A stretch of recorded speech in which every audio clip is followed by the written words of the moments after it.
My daughter called on a Sunday afternoon, her voice bright and sun-kissed, in a way December rarely allows. "Mom, we're doing Christmas in Florida this year. The beach. Warm weather. A change of pace. You understand, right?" Everyone. I hesitated only long enough for her to fill the silence with her own certainty. "Of course," I said, and I smiled, even though she couldn't see it, because that's what mothers do. We soften the blow by absorbing it. After the call ended, I stared at the snow outside my window and realized something simple. They weren't choosing Florida. They were choosing a holiday where I did not belong. And my smile, the one she couldn't see, was my first attempt at pretending. That didn't hurt. Change does not always arrive with fanfare. Sometimes it enters softly, like a draft beneath a closed door, or the faint ticking of a clock. You only notice when the house grows still. For years, Christmas in our family had been predictable, not in a dull way, but in the comforting manner of routines worn smooth by time. My daughter would drive up the winding road to my house, car tires crunching over snow, her children in the back seat, already arguing about who would place the star. On top of the tree, I would have cinnamon rolls rising in the oven, their scent drifting through rooms that had learned my footsteps long before. They learned to echo, and she would call, not to announce her plans, but to confirm them. "Same time as last year, Mom?" End quote. She'd ask, as if the tradition could be anything else, and I would smile, tucking away the quiet satisfaction that comes from being a fixed point in someone else's life. But change, when it finally came, did not begin with a fight, or a misunderstanding, or a holiday gone wrong. It began with small things, the kind of details you dismiss at first, because accepting them would mean acknowledging that something familiar is shifting. The first sign was timing. Her calls came later in the evening, shorter, rushed, as if she were already thinking of the next task while speaking to me. The second sign was language. "We might do things differently this year," she said in October. Not December. Not even late November. October. The month where plans are still theoretical and traditions should feel safe. I laughed softly when she said it, as if the idea were amusing, but something in her tone held a firmness I wasn't ready to name. I told myself. It was only practicality. Children growing, schedules filling, lives expanding. I told myself this was natural, and perhaps it was. But natural change can still feel like loss when it arrives before you're prepared. The third sign was subtle, easily overlooked. A mention of beaches, of sunshine, of palm trees wrapped in lights. A joke, I thought. We were a snow Christmas family, but the idea didn't fade. It echoed, reappeared, settled. By November, I realized something quietly. The possibility of change had become preference. There was an excitement in her voice when she spoke about it. Not malicious, not dismissive, just unaware. Unaware that her excitement came with an unspoken cost. Traditions are not just routines, they are anchors. And when one person loosens the rope, the other can feel themselves drifting. I did not mention this. I didn't say, "Why Florida? I have the Den roads," or "What about the children's stockings here in Fort Hood?" Instead, I nodded through the phone, pretending to consider the charm of warmth in December. And maybe, in another life, I could have embraced the idea, but in this life, the idea was not mine. It was decided in conversations I was not part of, dreamed in rooms I did not enter, shaped by hands that had once relied on mine. The quiet change was not about destination.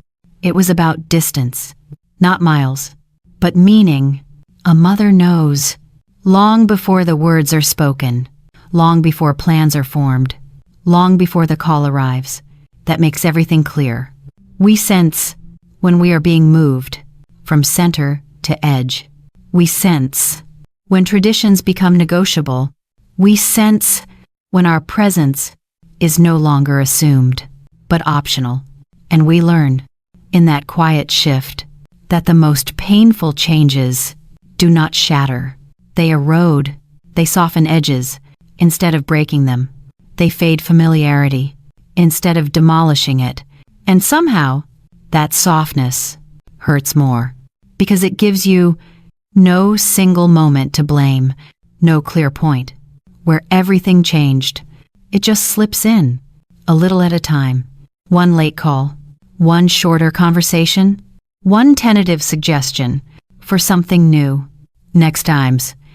Until one day, you wake up and realize that the holiday you built is still standing.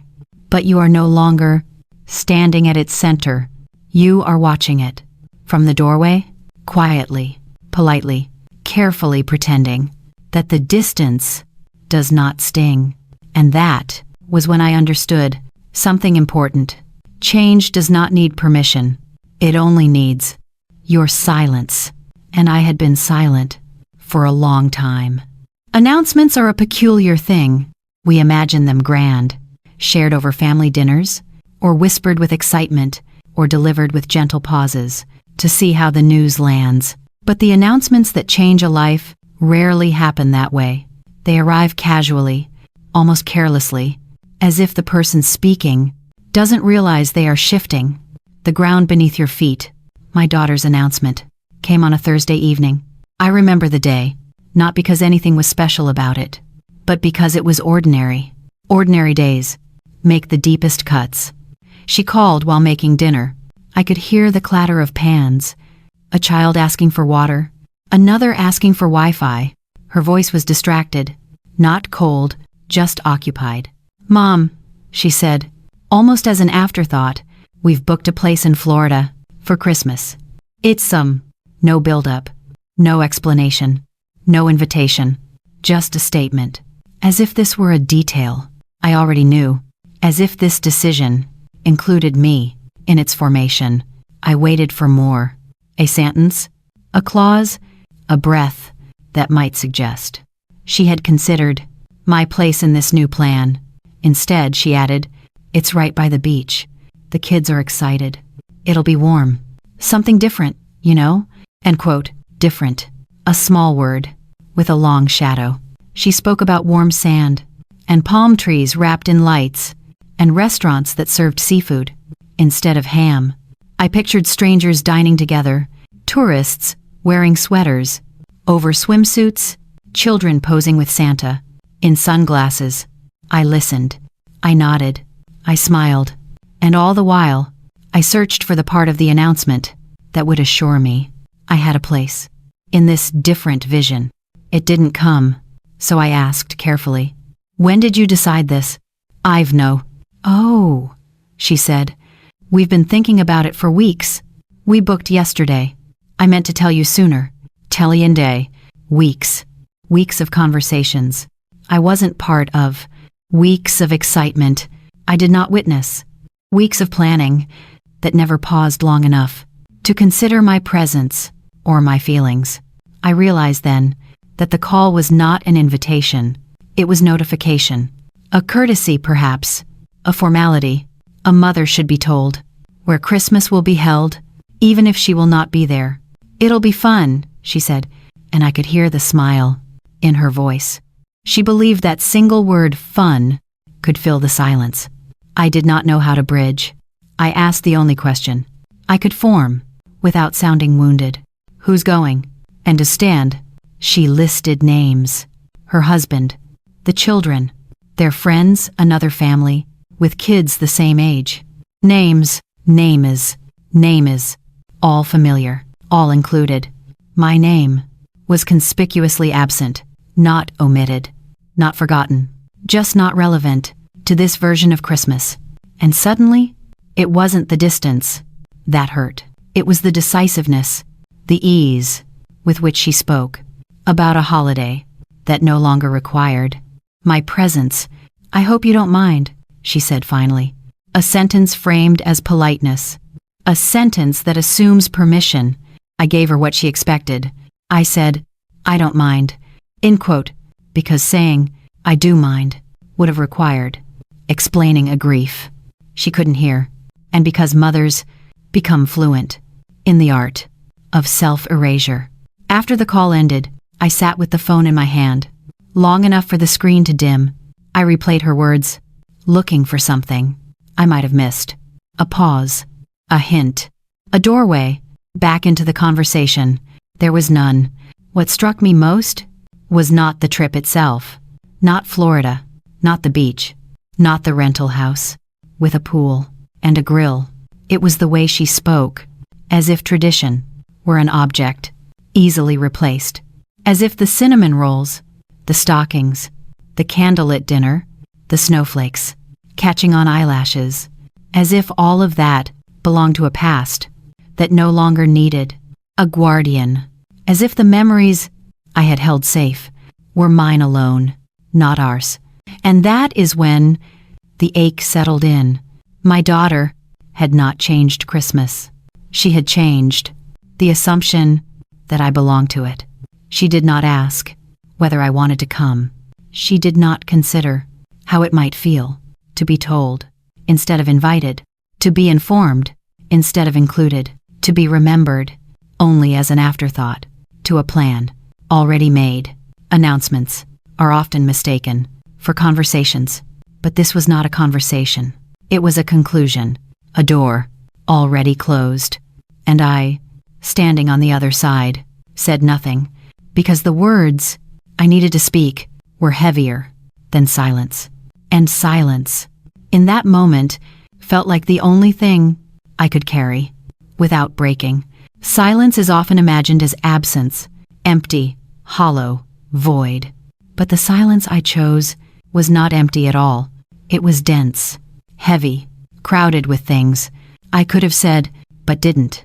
After the Florida announcement, I waited for a follow-up call. Not an apology, not a reversal, just clarity. Instead, 3 days later, Amanda called. Amanda, my daughter's wife, had a voice like a well-practiced diplomat, measured, gentle, but firm beneath the softness. "Hey, Mom," she began, lightly, as if talking about school schedules, not holidays shaped by decades. "We wanted to make sure you know, round, that you can come with us, if you'd like. That, it's create metafind. It's coming ops to Anjo. Can, not should, not will, not must, just can. A permission, not an invitation. The kind of word that gives the illusion of inclusion without the substance of it." I heard everything in that one syllable.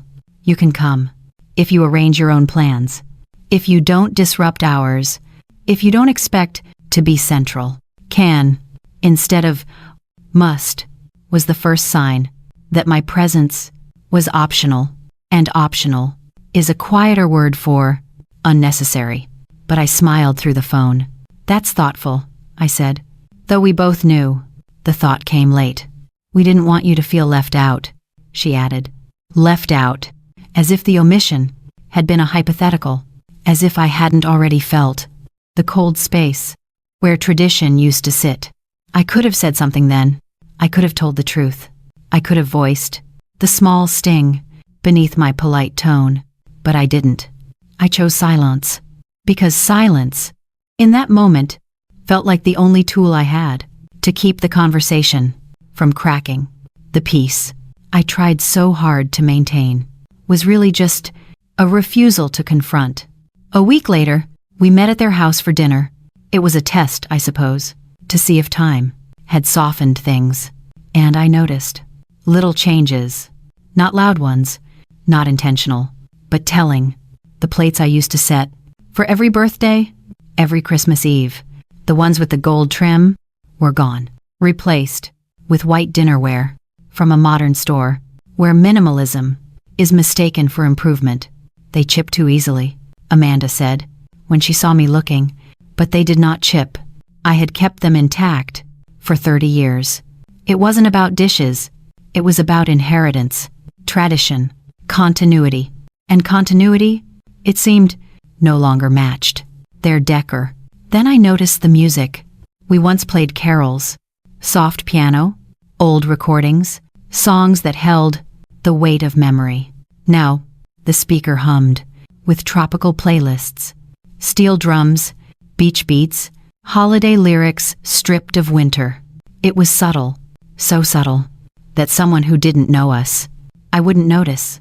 But I noticed, because music is the emotional thread of tradition, and threads, when replaced, tell you what has unraveled. I sat at their table, hands folded, and watched the scene unfold. Their excitement, their planning, their vision of a sunlit Christmas. Without snow, without stockings, without me. And I said nothing. Silence became my diplomacy. If I spoke, I would be accused of guilt tripping. If I cried, I would be called dramatic. If I protested, I would be labeled inflexible. So I smiled, and with every smile, I felt myself shrinking a little at a time until my voice no longer seemed like something worth offering. Silence is not passive. It's a choice, a costly one, because when you choose silence to keep the peace, you begin to pay for it with pieces of yourself. I shrank. In the smallest moments, I did not reach for the old recipe book. When they mentioned Christmas dinner, I did not ask what day they'd leave. I did not wonder aloud who would hang the stockings.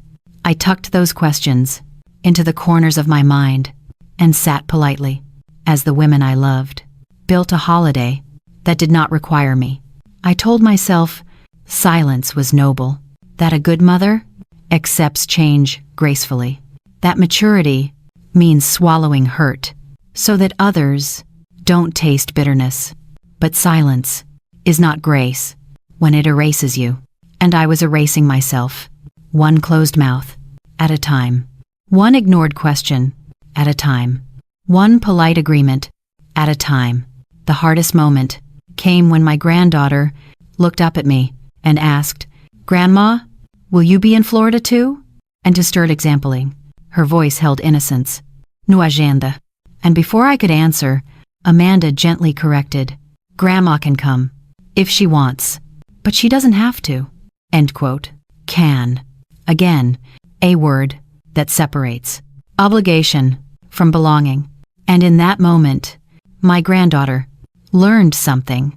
Grandma is optional, a truth I didn't want her to learn, but my silence taught it anyway. That night, when I returned home, I walked into a house that suddenly felt too large. The rooms that once held certainty now echoed with a quiet I could no longer interpret as peace. Silence had protected their comfort, but it had cost my place. Because when you choose silence to avoid conflict, you teach the world how to live without your voice. And once the world learns that, it rarely asks for the voice back. Realization doesn't arrive in a single moment. It builds, quietly, incrementally, like snow accumulating on a rooftop, until the weight becomes undeniable. For weeks after the dinner at their house, I told myself I was overthinking, that I was reading too much into new dishes, and new playlists, and new phrases. Like "you can come," end quote. But denial is a fragile shelter, and eventually, something slips through. For me, it slipped through. On a Saturday morning, I was stopping by to drop off a scarf I knitted for my granddaughter, a small thing, soft, pink, threaded with the patience that only comes from making something with someone in mind. When I walked in, the living room was a landscape of open suitcases, bright swimsuits, sun hats, flip-flops still with tags. The children were excitedly counting days aloud. My daughter and Amanda were comparing itineraries, flights highlighted, restaurants bookmarked. They didn't hear me at first. I stood there, present but unnoticed, a familiar silhouette, in a room where plans had already been formed, without me. It was then that the truth became visible. I was not being forgotten. I was being replaced. Not cruelly, not intentionally, but replaced, all the same. Replaced by sunshine, by palm trees, by new tradition, tenchvrate, by convenience, by excitement that did not pause to check if I was hurt, and replaced, most painfully, by someone else's choice to host the holiday. It wasn't the suitcases. That shook me. It was the small details. Details reveal more than declarations ever do. I saw stockings, new ones, bright, red, embroidered with names, hung in anticipation, in the Florida rental photos, on their tablet. Stockings I did not sew. Stockings I did not fill. Stockings that replaced the ones I had patched and preserved for decades.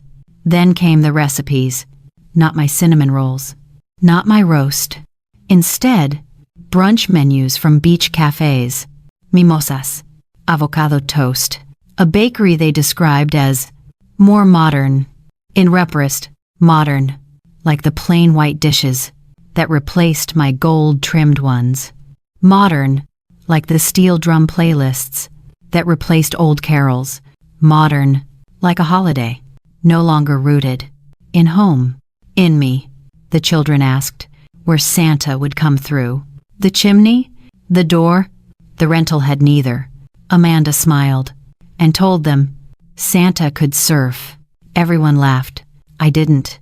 Not because I lacked humor, but because I understood. The myth was intact. The magic was intact. Only the memory keeper was omitted. As I stood in that doorway, no one asked what I thought. No one asked how I felt.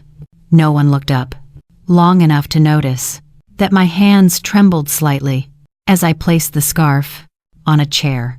It wasn't neglect. It was assumption. Assumption that I would adjust. Assumption that I would understand. Assumption that my tradition was negotiable, because for years I had made it negotiable. I had bent, accommodated, smoothed edges, swallowed disappointment. Silence had trained them to believe there was no cost to replacing me. My granddaughter eventually noticed me. She rushed over, wrapped her arms around my waist, and said, "Grandma, we're having a Florida Christmas. Isn't that exciting?" And I hissed to prose, end quote. Exciting. I nodded, because nodding had become my role. But inside, I felt a quiet ache, not jealousy, not anger. Loss. Loss of a place I assumed was permanent. Loss of a role I thought couldn't be reassigned. Loss of traditions I thought meant so much, that they would protect my presence. But traditions, if not guarded carefully, can be inherited without the guardian. Later, my daughter asked if I planned to decorate my house anyway. "Just for yourself," she said kindly. Kindly. As if loneliness were a gift, wrapped in sincerity. Decorating alone felt like acknowledging defeat, so I didn't answer. I placed the scarf in her hands and told her I had errands to run. I left quietly. Silence was beginning to feel familiar. Silence was becoming home. Driving back, I tried to reason with myself. Maybe this is temporary, end quote. Maybe next year will be different. I was now. Maybe I'm imagining things. But reasoning could not erase what was clear. There was a new version of Christmas forming. One where I was no longer the foundation. I was merely an optional participant. I could come. I could stay. It wouldn't alter a single detail. That is when replacement becomes inevitable. When your presence is not required to sustain the memory. I did not confront my daughter. I did not accuse. I did not demand, because dignity, for me, had always meant restraint. But I began to understand something painful. Restraint, when practiced too long, can turn into invisibility, and invisibility is the first step toward replacement. Not loud, not cruel, just quiet, gradual, certain. So certain that one day you realize you haven't been pushed out. You simply weren't needed. to stay in. And that realization, far more than Florida, or sunshine, or sand, was the moment I understood. I was watching a tradition continue without me, and the part of me that once held Christmas together was being replaced by silence I had chosen, and by a holiday that no longer recognized my hands. For a while, I told myself this was about Florida, about sunshine instead of snow, about palm trees instead of pine, about swimsuits replacing sweaters. I told myself I was hurt, because Christmas was moving from the familiar chill of home to the warmth of a beach I never asked for. But as the days passed and December crept closer, I realized something quieter, sharper, and far more honest. This was not about Florida. It wasn't about climate, destinations, or vacations. It was about something I had ignored for years, perhaps decades, because acknowledging it would have forced me to confront truths I wasn't ready to name. This wasn't about geography. It was about place, not physical place, but emotional place, my place, and the gradual loss of it. The first realization came one evening, as I stood in the kitchen, waiting for the kettle to boil. Steam rose, condensation curled against the window, and I thought about how many years I had been the center, without ever questioning when that center might shift. I had believed, naively perhaps, that motherhood was permanent, not the love. I knew the love was permanent, but the role, the relevance, the position. I believed that the woman who held the family together would always be needed to hold it. But roles change, long before love does, and sometimes long before we notice. The second realization arrived when I remembered the phrasing, "You can come." They were member 6, takes men, not, "We want you there." I am, not, "It wouldn't be Christmas without you." It's style. Just, can. Permission, not desire. Choice, not expectation. And I understood then that what hurt me most was not exclusion, but the absence of assumption. Once, my presence was assumed, taken for granted, perhaps, but assumed nonetheless. Now, my presence was a variable, optional, adjustable, negotiable, and optional is the most painful label you can attach to a mother. The third realization was more intimate. It struck me in the quiet hours before sleep, when distractions fall away and honesty has nowhere to hide. I asked myself why I hadn't spoken up sooner, why I swallowed the ache, why I smiled through the hurt. And the answer was uncomfortable, because speaking would have forced me to confront a truth I couldn't bear. I was replaceable, not as a mother, not as someone loved, but as someone needed, in the way I once was. Tradition had not been built with me. It had been built around me. And when the structure shifted, it stood, even without my foundation. That was the truth. I had been avoiding, not the beach, not the rental house, not the palm trees, but the realization that a role I held tightly could be reassigned without catastrophe. And that knowledge, that painful clarity, was the wound. The fourth realization was harder still. This wasn't just about my daughter, or Amanda, or Florida. It was about time. Time, that slow, indifferent force that erodes certainty, the way tides wear down stone. Time changes children, changes priorities, changes the architecture of memory. Time decides which traditions endure and which collapse. And time does not ask for permission. I had assumed time would protect my place. That history would secure it. That legacy would cement it. But time is not sentimental. It rewards momentum, not nostalgia. And in momentum, I was not the forward motion. I was the anchor. Anchors are valued only until movement becomes the goal.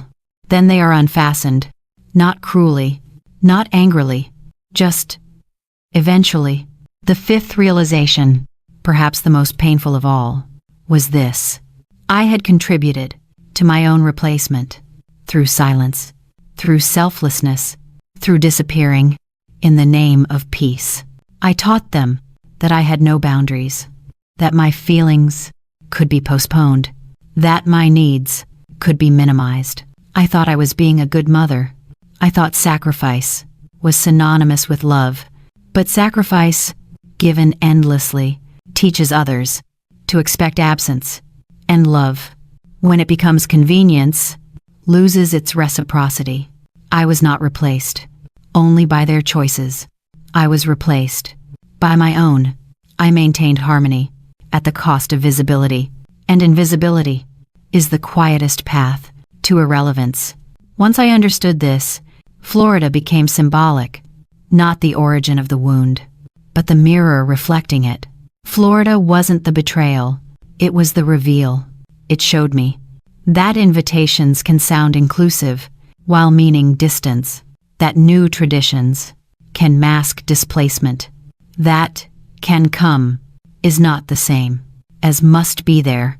This breasting this pan, I bragged visited, that usefulness is not equal to belonging, and most of all, that love without attention becomes assumption, assumption becomes complacency, and complacency becomes exclusion, not with malice, but with ease. As these realizations formed, I expected bitterness to follow. It didn't. Not bitterness, just clarity. Clarity that hurt, yes, but also clarified roles. Clarity that forced me to separate two truths I had conflated for years. Being loved does not guarantee being included. Being remembered does not guarantee being considered. Being family does not guarantee being central. It's a quiet sort of grief to understand these things. A grief that does not rage, does not demand, does not break. It simply settles. And in settling, it reveals. I realized that what I mourned wasn't palm trees, or beach houses, or cinnamon rolls.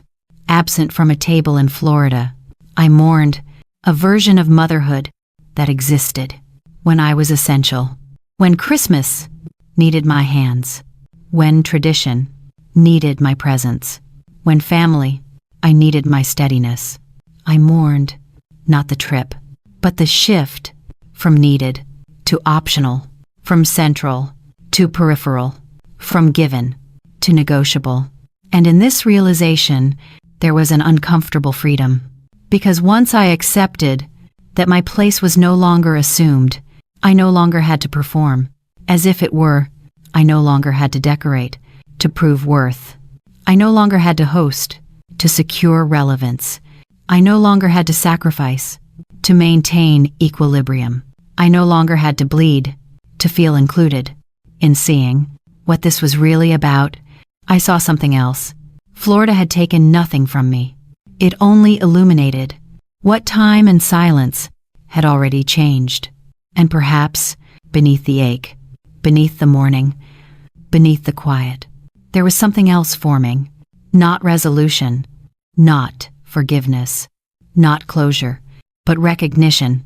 And recognition, however painful, is the first step toward reclaiming space, not as the woman I was, but as the woman I could still become, even if the world no longer assumes I belong at the center.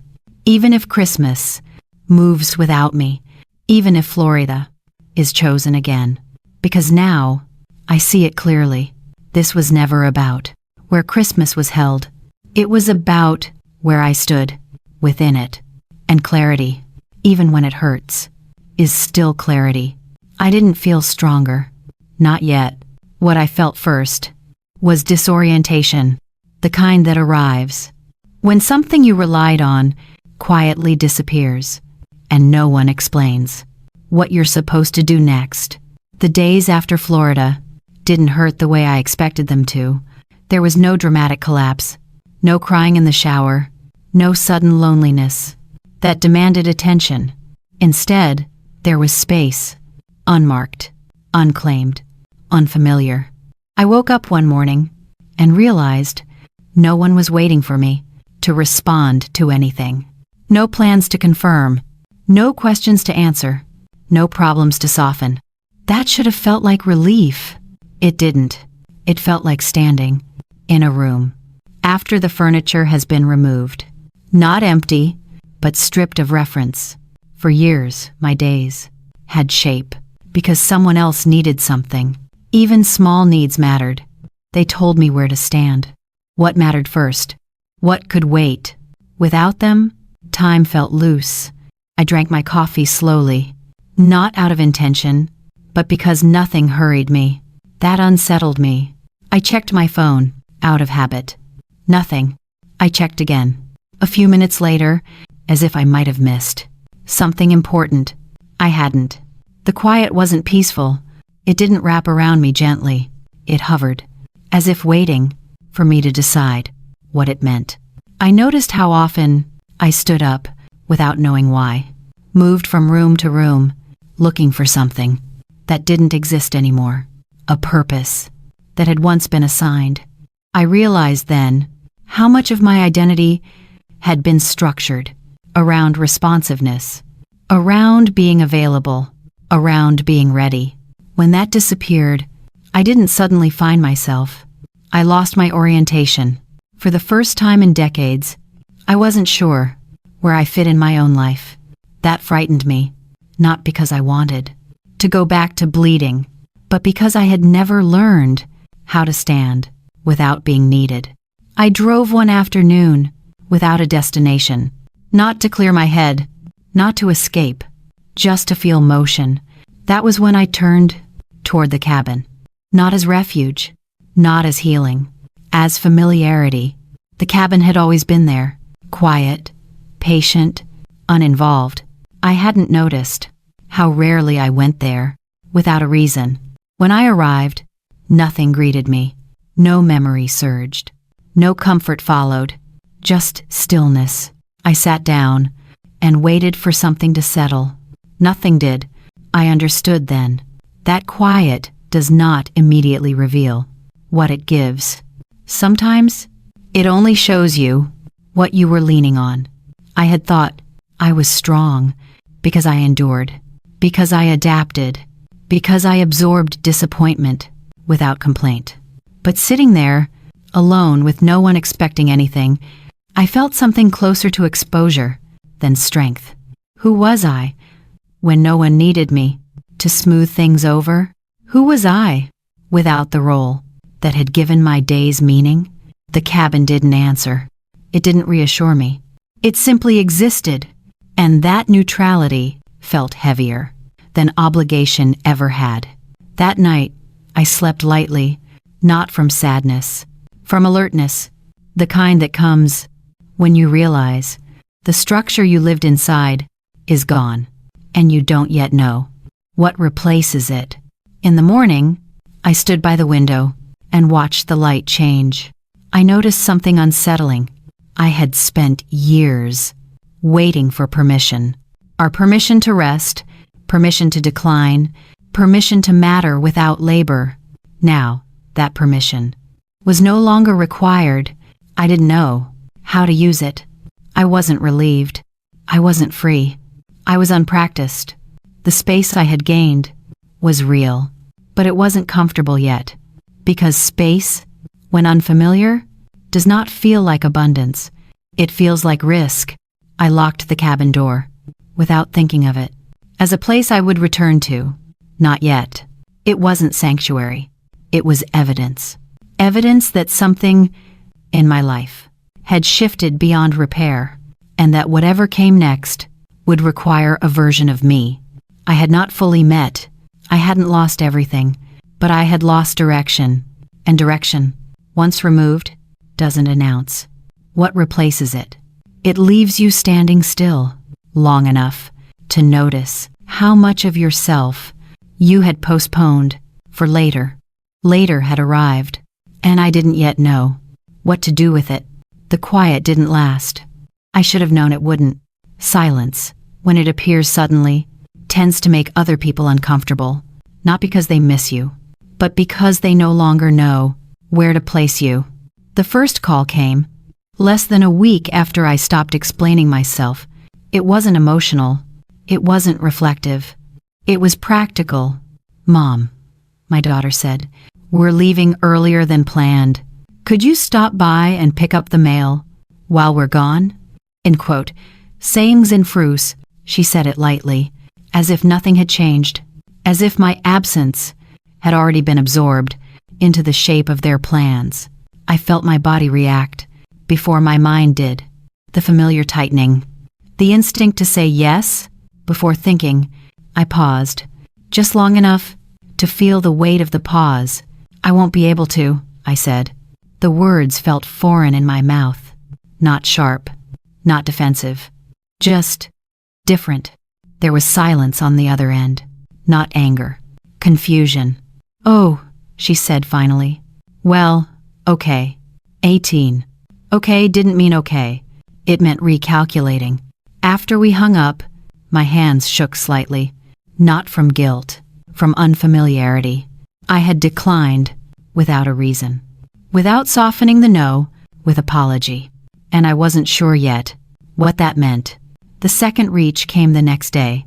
Amanda called. Her voice was careful, measured in the way people speak when they don't want to disturb something fragile. "We thought maybe the kids could stay with you for a few days after we get back," she said, "just to give us time to unpack." Action. The request was reasonable.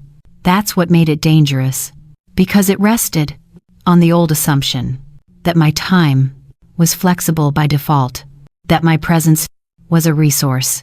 I noticed how carefully she avoided mentioning Christmas, as if my exclusion had already been categorized as settled. "I'm not available then," I said. Another pause, longer this time. Not offended, unsettled, because my unavailability didn't fit the version of me they were used to. "I see," she replied. Her tone stayed polite, but something shifted underneath it. When the call ended, I sat very still. This was new territory. I wasn't drawing lines yet. I was testing them, and I didn't know whether they would hold. The requests kept coming, small, indirect, almost accidental. Could I drop something off? Could I check on something? Could I help just this once? Each one carried the same message. You're not included, but you're still expected. It took me a while to name what I was feeling. It wasn't anger. It was alarm, because I realized something unsettling. They weren't trying to cross my boundaries. They were checking whether any existed. I noticed how often each request was framed as harmless, as temporary, as unrelated to everything that had happened. But nothing is unrelated when patterns are this old. Every small favor was an attempt to restore equilibrium, the old one, the one where I absorbed inconvenience, so others didn't have to feel it. And I felt myself waver, not because I wanted to go back, but because saying no still felt like something I had to justify. One evening, I reached for my phone to call my daughter, not to argue, not to accuse, just to smooth the tension I could feel growing. I stopped myself, and that was harder than saying no had been, because smoothing things over was the language. I spoke fluently. Without it, I felt clumsy, uncertain, exposed. I wasn't at peace. I was practicing discomfort. The most difficult moment came when my daughter showed up unannounced. She stood in the doorway, holding a box. "These were in the attic," she said. "Your Christmas decorations. I thought you might want them." "Catter." Her voice was gentle, her intention unclear. The box sat between us, like a negotiation. I understood what she was offering. Not ornaments. An opportunity to return to the familiar role. Decorate. Participate. Make it feel normal again. Normal for whom? I took the box. "Thank you," I said. I didn't open it. She waited. I could feel it. The expectation. That I would say more. That I would explain myself. That I would reassure her. This wasn't rejection, but I didn't, because I didn't know yet how to explain a boundary. I was still learning to stand inside. She left shortly after. The house felt quiet again, but different now. Not empty. Charged, as if something unfinished was hovering in the air. That night, I lay awake longer than usual, not replaying conversations, but questioning myself. Was I being unfair? Was I overreacting? Was this what growth felt like? Or was I simply withdrawing?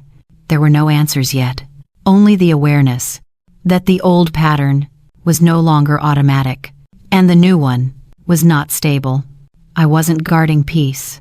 I didn't have peace yet. I was guarding space. And space, when first claimed, is fragile. It can be mistaken for distance, for coldness, for punishment. I knew they might interpret it that way. I also knew I couldn't keep translating myself into a version that made everyone else comfortable at my expense. So I stayed quiet, not the old silence, the one that erased me, a different silence, unsteady, deliberate, still finding its shape. When they reached for the space I had just claimed, I didn't push them away. I also didn't step aside. I stood there, uncertain, imperfect, but present. And for the first time, that felt like something worth protecting. It didn't happen on Christmas. That would have made it easier to name. It happened on a weekday. Ordinary. Forgettable. The kind of day that doesn't warn you before it takes something away. My daughter came by in the afternoon. No announcement. No tension. Just a quick stop, she said. She didn't take off her coat. She stood in the kitchen, scrolling through her phone, talking while looking past me, as if this conversation didn't require my full presence. I just wanted to tell you, she said. We finalized everything. I have to stayed. Finalized. A word that closes doors without slamming them. I nodded. She talked about flight times, rental details, how excited the kids were. She spoke easily, confidently, as someone does when nothing feels unresolved. I waited for the part where she would pause. She didn't. So, she said, we'll be gone for about 10 days. January prodded. 10 days. Long enough for absence to settle in. She hesitated then, not out of care, but calculation. Oh, she added, we didn't think you'd want to come anyway.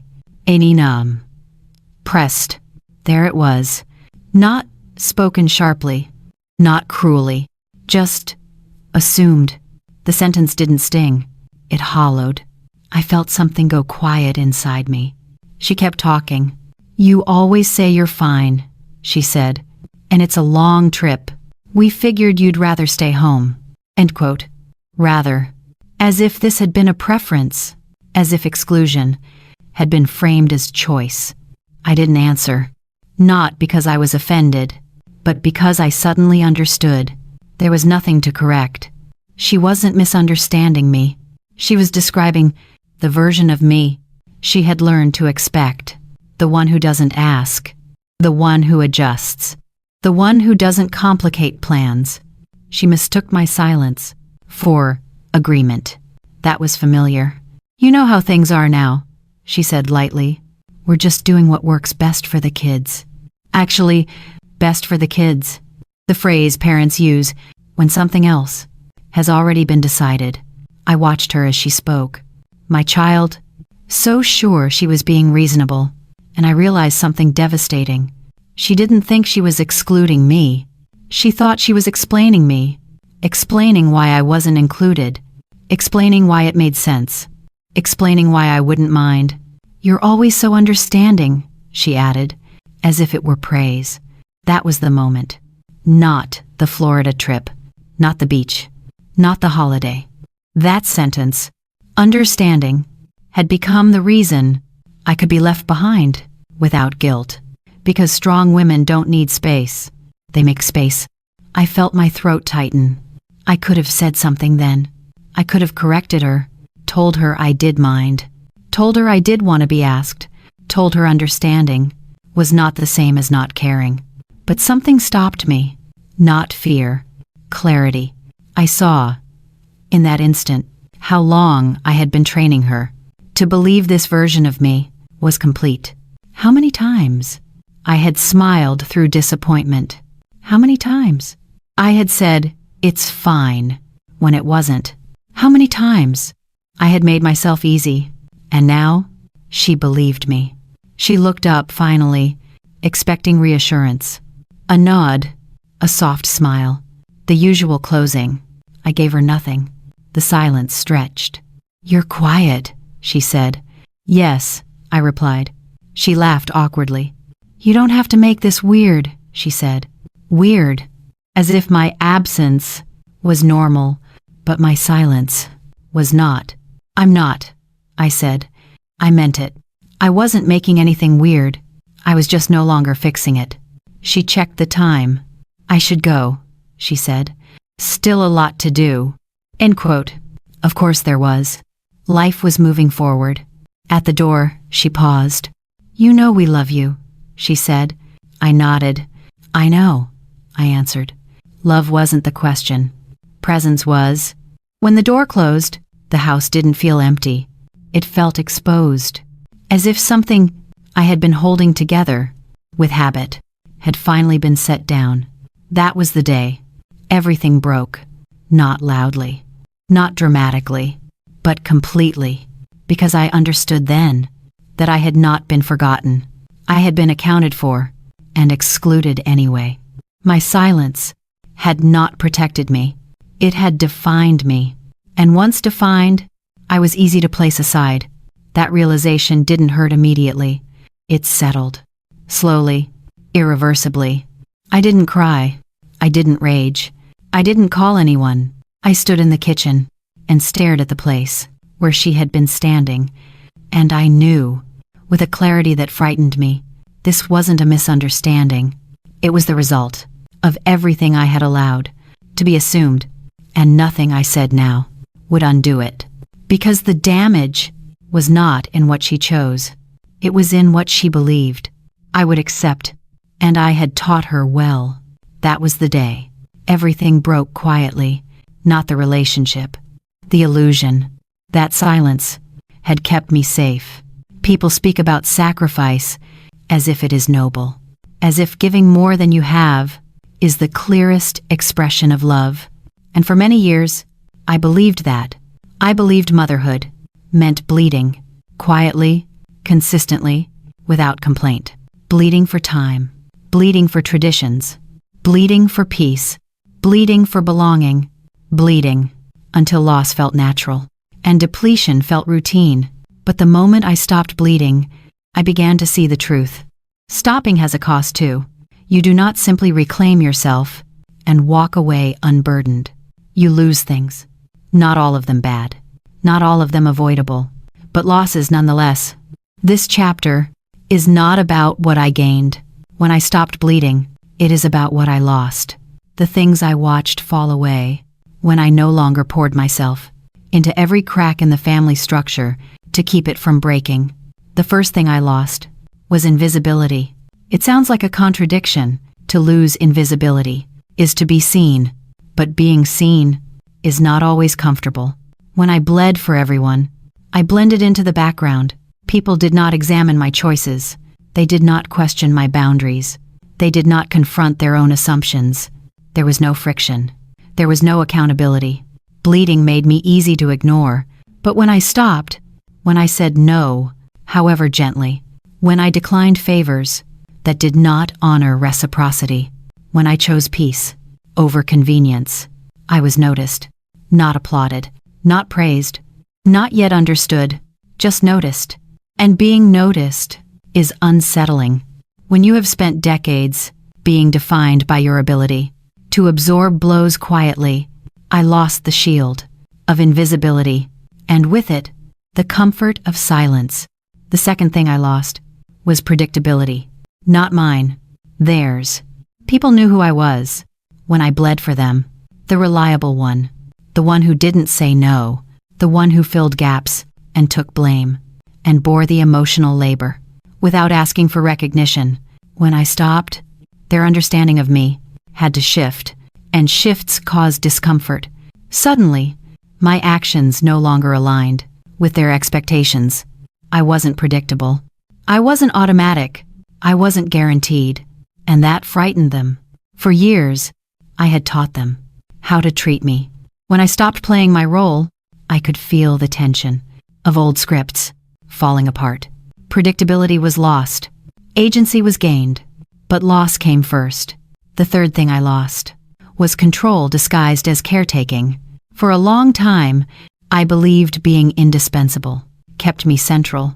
If I was the one who made the traditions work, the meals, the decorations, the schedules, the soothing of conflicts, then they would never risk excluding me.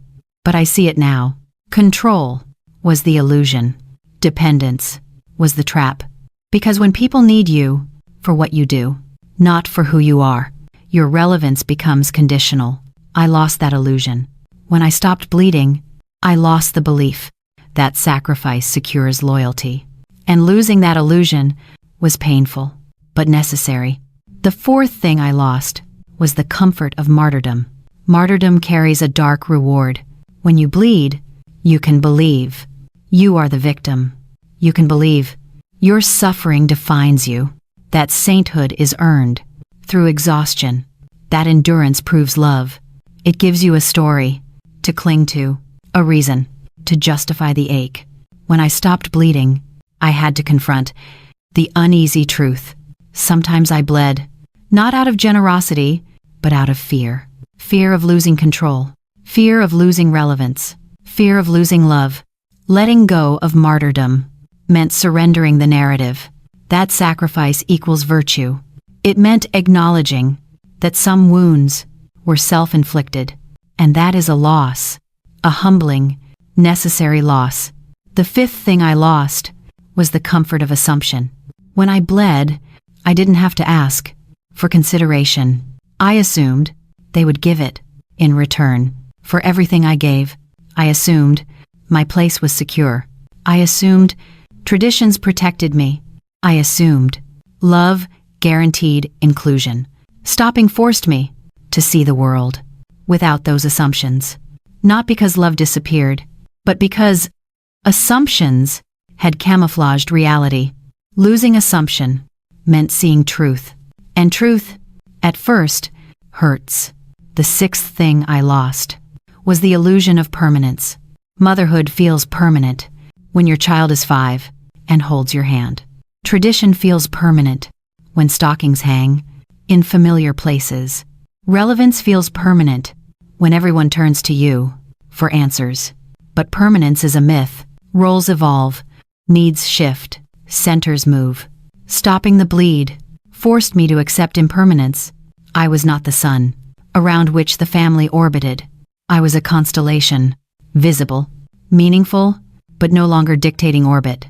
Losing the illusion felt like grief, but grief is the price of clarity. The seventh thing I lost was the ease of forgiveness without understanding. When I bled, I excused everything, dismissed slights, justified exclusions, softened boundaries to avoid conflict. When I stopped, forgiveness became harder because I needed understanding, recognition, accountability. That shift cost me the comfort of reflexive forgiveness. I could no longer pretend.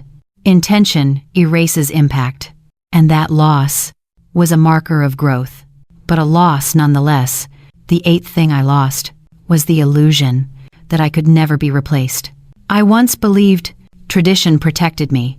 I now know tradition continues, with or without its creator. Recognizing replaceability hurt deeply, but it also freed me from the burden of proving my worth through contribution. It allowed me to see that value is not guaranteed by utility. It exists, even when unrecognized. That realization came only after losing the illusion. The final thing I lost was resentment. Not immediately, not gracefully, not completely, but gradually. When you stop bleeding, you begin to see they were not villains. I was not a martyr. We were all participants in a pattern. built on convenience, assumption, and silence. Stopping allowed me to see the humanity behind the hurt, their thoughtlessness, my complicity, their ignorance, my avoidance. Resentment cannot survive when accountability is shared, and losing resentment was the most unexpected loss of all, because beneath it was space. Space for nuance, space for recognition, space for new roles, not the old one, not the erased one, a different one. One where love is not measured by bleeding. So yes, when I stopped bleeding, I lost invisibility, predictability, control, martyrdom, assumption, permanence, reflexive forgiveness, the illusion of irreplaceability, and resentment. Those losses were not gentle. They scraped, they stung, they exposed, but they revealed something I had never allowed myself to consider. Sometimes you must lose in order to see. Lose illusions to gain clarity. Lose assumptions to gain awareness. Lose martyrdom to gain autonomy. Lose invisibility to gain identity.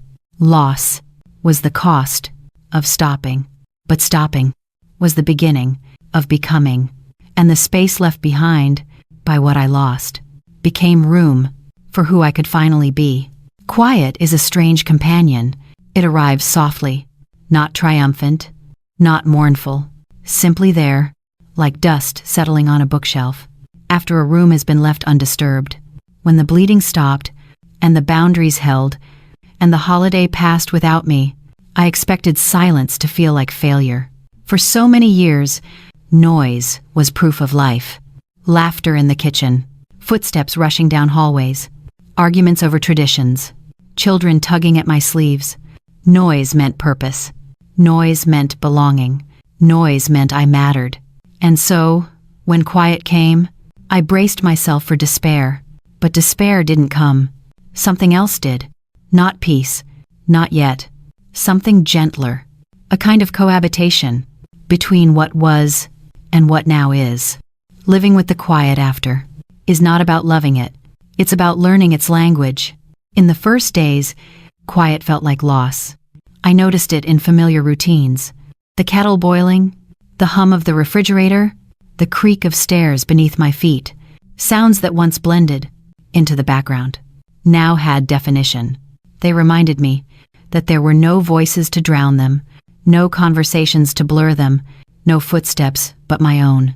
It would have been easy to interpret that as emptiness, but emptiness and quiet are not the same. Emptiness demands filling. Quiet invites noticing, and noticing is its own kind of awakening. I realized I had never heard my own home fully. It had always been a stage, lit for others, arranged for company. Now, it became a mirror, a reflection of the life I had built, not lost. The quiet after also forced a reckoning with loneliness. Loneliness has a sharp edge when it is involuntary, but when chosen or accepted, its contours change. I would sit in my living room as snow fell outside and ask myself, am I alone or simply unaccompanied? There is a difference. Being alone can mean isolation. Being unaccompanied can mean sovereignty. For the first time in decades, I was unaccompanied in my routine, my meals, my reading, my walks. And instead of rushing to fill the silence, I began to inhabit it, to sit with loneliness without letting it define me. To see that solitude is not a punishment when it is held by choice, rather than imposed expectation. Living with the quiet after meant confronting memories without being consumed by them. Memories still arrived, uninvited, persistent. A flash of my daughter at 5, twirling in a red dress before the Christmas tree. A vision of stockings, hung unevenly because small hands were impatient. A scent of cinnamon that belonged to mornings when joy was unfiltered. These memories did not fade. They did not dim. They did not turn bitter. They simply existed without demanding repetition. I no longer clung to them as evidence of what must be. I began to hold them as proof of what once was, and gratitude. Soft, unexpected gratitude began to accompany the ache. Quiet is the space where grief and gratitude can coexist. In the quiet after, I also began to notice what did not leave. Friendships that were not built on obligation, neighbors who waved without requiring explanations, the barista who remembered my order, even when December no longer required extra cups. Connection did not vanish with tradition. It simply changed shape. I had spent so long associating belonging with family noise that I had forgotten. Community can whisper instead of shout. There were practical adjustments too, cooking smaller portions, buying fewer decorations, letting the attic rest. The rituals of reduction can feel symbolic, as if shrinking effort signals shrinking value. But I learned this: effort measured in quantity is not the same as effort measured in intention. A single candle lit for no one but myself did not feel like surrender. It felt like presence. My presence, not as host, not as anchor, not as martyr. As person, living with the quiet after also meant encounters with doubt. There were moments, late at night or early in the morning, when I wondered if the boundary had been a mistake, if saying no cost more than it gave, if absence looked too much like abandonment. But doubt is not evidence of error. Doubt is evidence of change. And change rarely arrives without second guessing. The important realization was this: the quiet after was not a void left by them. It was a space claimed by me, and spaces claimed feel unfamiliar at first. There were also attempts, small, awkward, sincere attempts, to rebuild connection, texts that arrived without requests. Photosant, not as proof of joy, but as sharing. Comments like, "We missed you today," spoken without guilt, or demand, or subtext. These small gestures did not erase the hurt. They did not restore old patterns, but they signaled a shift, not reconciliation, recognition. Recognition that I existed outside of usefulness. The quiet after was not a destination. It was a transition. A place between roles, no longer bleeding, but not yet fully healed. A place where peace and uncertainty sat together. A place where love no longer required sacrifice to be valid. A place where absence was not punishment. A place where presence no longer meant surrender. And in that space, I learned something that might be the most important lesson of this entire season. Quiet is not the opposite of love. Noise is not proof of it. Love endures. In silence, in absence, in boundaries. Love can survive. Even when traditions don't. Love can exist without assuming. Love can breathe without bleeding. Living with the quiet after did not return me to who I was. It allowed me to meet who I had become. A woman who could enjoy her own company. A woman who could remember without clinging. A woman who could be present without disappearing. A woman who no longer equated noise with worth. A woman who understood quiet is not empty, it is spacious. And in that space, I was not erased. I was revealed. There is a peculiar ache that settles in the space between hindsight and acceptance. It is the ache of knowing too late to change the past, too late to rewrite choices, too late to prevent certain fractures, but not too late to understand them. Living with the quiet, living with the boundaries, living with the new roles, made room for reflection. And reflection, like light through a cracked window, reveals both dust and brilliance. This is what I wish I had known earlier: not to erase what happened, not to avoid pain entirely, but to soften its sharpest edges. I wish I had known that love and sacrifice are not synonyms. For so long, I believed the depth of my love could be measured by the depth of my self-denial. The more I gave, the less I kept, the more certain I was that I had proven my devotion. But love, real love, does not require exhaustion. It does not demand self-erasure. It does not ask for silence in exchange for belonging. I wish I had known that love is felt in presence, not performance. I wish I had known that boundaries are not walls. I feared that saying no would close doors forever, that asserting a need would be received as abandonment. I was certain that boundaries broke relationships. But now I understand. Lack of boundaries erodes them. It turns love into expectation. It turns effort into obligation. It turns presence into routine. A boundary is not refusal. It is clarity, and clarity, however uncomfortable, is kinder than resentment. I wish I had known that anticipation is not the same as communication. For years, I expected my daughter to understand my feelings without my speaking them. I assumed that shared history meant shared awareness. I mistook silence for understanding. I mistook assumption for intimacy. And in doing so, I made invisibility look voluntary. I wish I had known that unspoken needs are often unseen needs, and unseen needs go unmet, not because no one cares, but because no one knows. I wish I had known that traditions evolve because people evolve. I held Christmas tightly because I believed I was protecting continuity. I believed that sameness kept us whole. But sameness can become rigidity. It can become expectation without intention.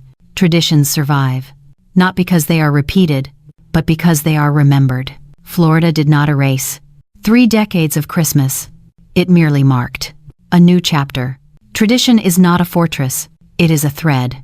It can stretch without snapping. I wish I had known that my place in the family was not a crown to be defended. I thought centrality was security. I thought hosting was identity. I thought usefulness was love. But roles shift, and when we cling to one role, we forget we are made of many. Mother, grandmother, woman, individual. To lose one is not to lose all. I wish I had known. There is dignity in transition. That relevance is not a location.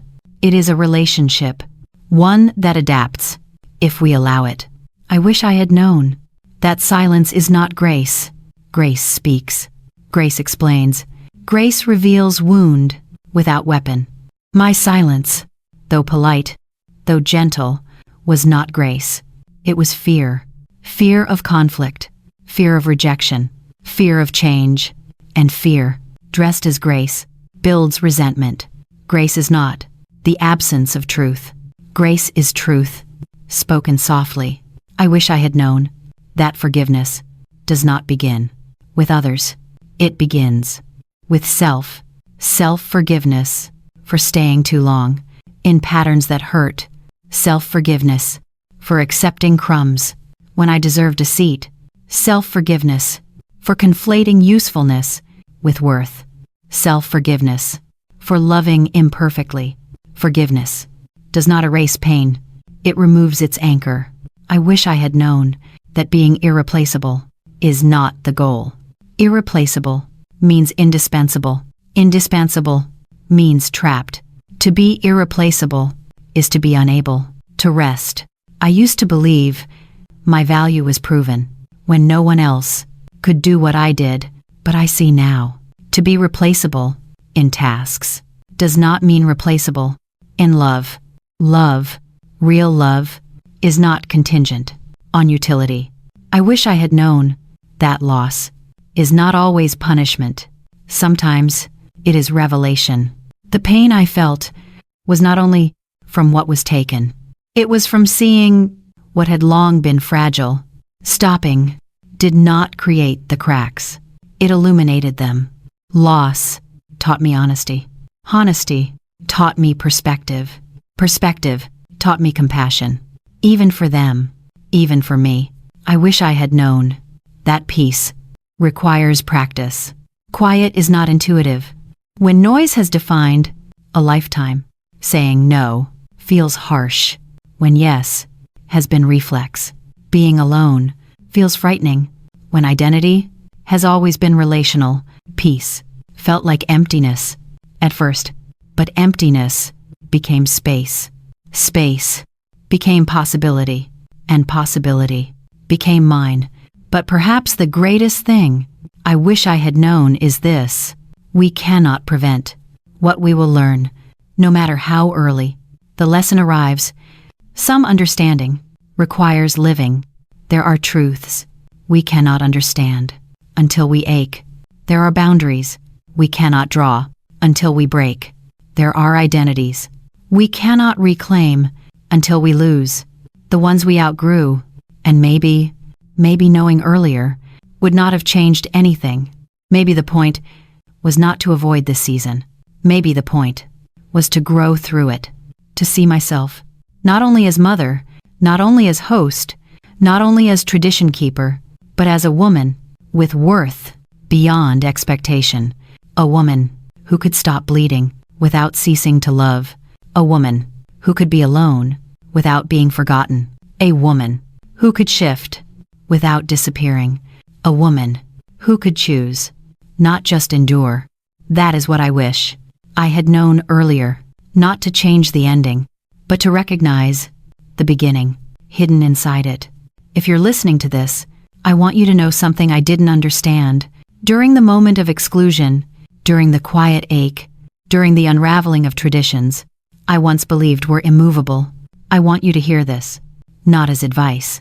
I have learned how dangerous advice can be when offered by someone still learning their own heart, but as reflection.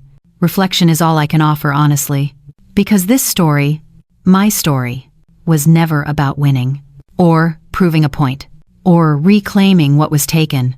It was about seeing clearly what I had blurred with sacrifice, about naming truths I once hid beneath obligation, about finding self beneath the rubble of tradition. And if you're listening, perhaps you recognize pieces of yourself in these shifts. Perhaps you felt a door close quietly while the world assumed you didn't notice. Perhaps you laughed through a wound because explaining it felt louder than enduring it. Perhaps you kept peace that cost more than conflict ever would. If so, this is for you. If you're listening to this, I want to tell you the part I never expected, that the world did not end. When I stopped being central, I feared it would. I feared the absence of my hands would collapse the holidays. I feared being optional meant being forgotten. It didn't. Traditions continued. Children grew excited. Suitcases were packed. Florida's beaches sparkled beneath December sun. And yes, there was a sting in knowing life moved without me. But there was also a strange liberation in realizing I did not have to hold everything together to matter. There is a difference between being needed and being valued. I wish I had learned that distinction sooner. Needed is conditional. Valued is enduring. And when I finally stopped bleeding, just to stay relevant, I learned value is quieter than I imagined. It is not applause. It is not tradition. It is not centrality. It is presence. Presence that remains, even when place shifts.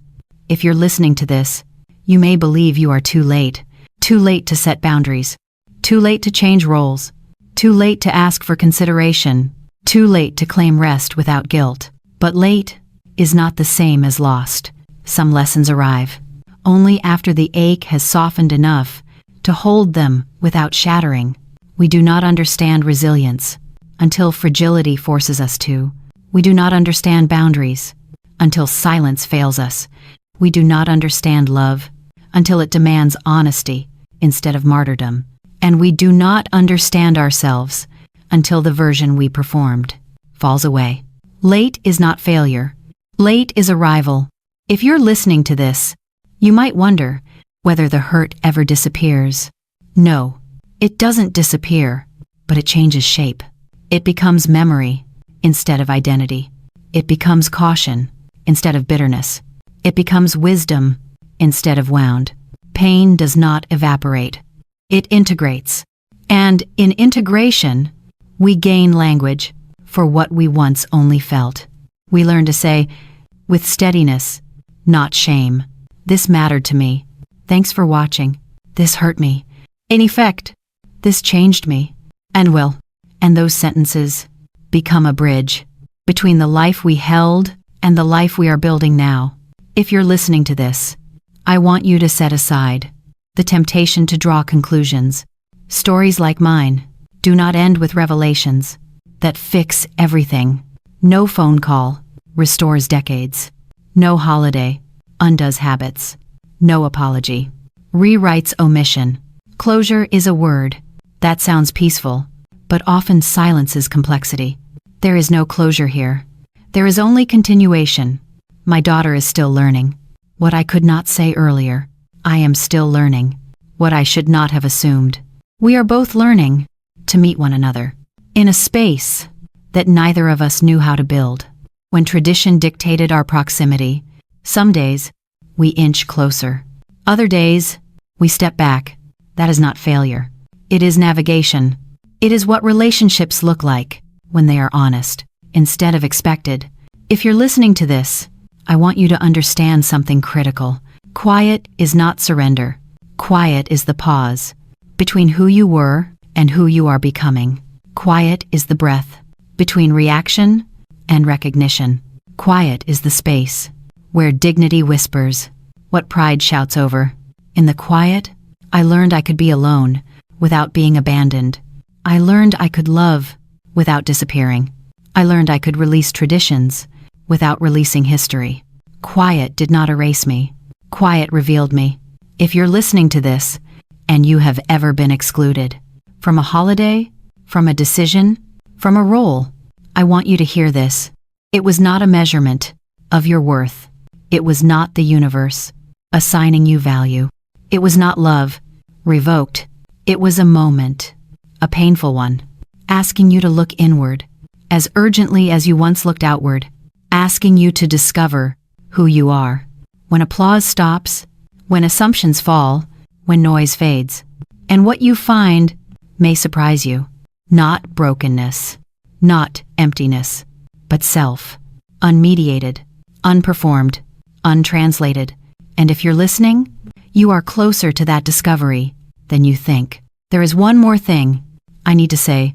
Do not mistake this story for a lesson in letting go, or moving on, or rising above. It is none of those. It is a story of staying with self, not leaving others behind, not abandoning family, not severing connections, but staying in your own presence without asking for permission to exist. And if you're listening to this, I hope you understand, belonging is not given. It is recognized, and recognition begins within.